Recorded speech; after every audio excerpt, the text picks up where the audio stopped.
Welcome back mga kaibigan. Ito pag-uusapan natin dito. Kai Sotto wala na po sa Puma. Steph Curry ng Japan pumirma na sa Curry brand.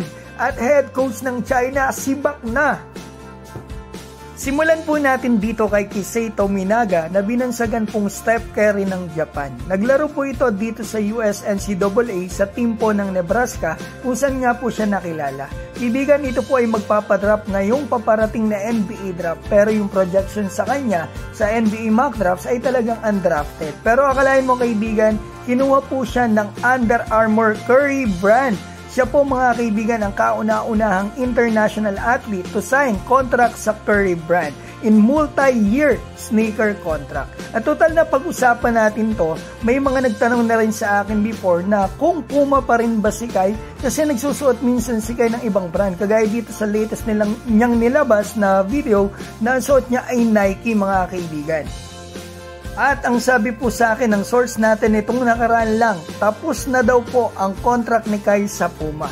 At parang sa pagkakaunawa ko kaibigan ay may inaantay po sila. Hindi ko alam mga kaibigan kung Puma pa rin o ibang brand yon, pero ilan lang naman mga kaibigan ang brand ng sapatos sa basketball talaga. Nike, Adidas, Puma, Under Armour at mga Chinese brand. So abangan natin. Parang gusto ko kay Kai mga kaibigan ay Adidas or Nike.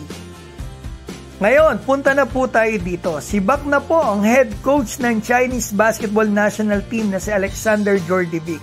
Official na din po ito at nagpasalamat na rin si Coach Djordjevic sa Chinese national team pati na kay Yao Ming na talagang pinilit pa siyang ipagtanggol pero wala, natuloy pa rin. Pinakawalan pa rin si Djordjevic. So ito mensahe po ni Coach Djordjevic sa kanyang official Twitter account. Ang major reasons po kaya mga kaibigan ito pinakawalan ng China ay dahil po sa matinding pagkatalo nila sa Gilas Pilipinas ng 2 beses. Siya po ang head coach ng China ng World Cup na tinambakan sila ng Gilas Pilipinas at kasunod pa niyan tinalo ulit sila ng Gilas sa Asian Games sa sariling bansa pa nila. Kung naipanalo po sana ni Djordjevic ang mga laban niya dito sa Gilas, ay hindi po talaga siya matatanggal. Kaso iba talaga ang Gilas, malakas ang Gilas, lalo na po ngayon.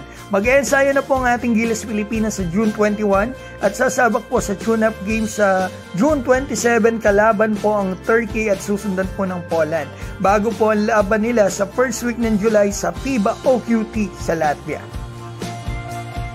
Shoutout ko lang kaibigan si Clifton, Ian Cortel ng Bislig City, Marie Cruz, Ruel Basadre, Ice Ibale, Gerald Escleto, All About Pilipinas Basketball, Dax Barros, Mags Laarnipam ng New Zealand, pati na si Kuya Dodong Joseph, Mark Irving Chanco ng USA, Kailong Sabihon Jr. USA at Paulo Torre ng USA. Maraming salamat po sa inyo.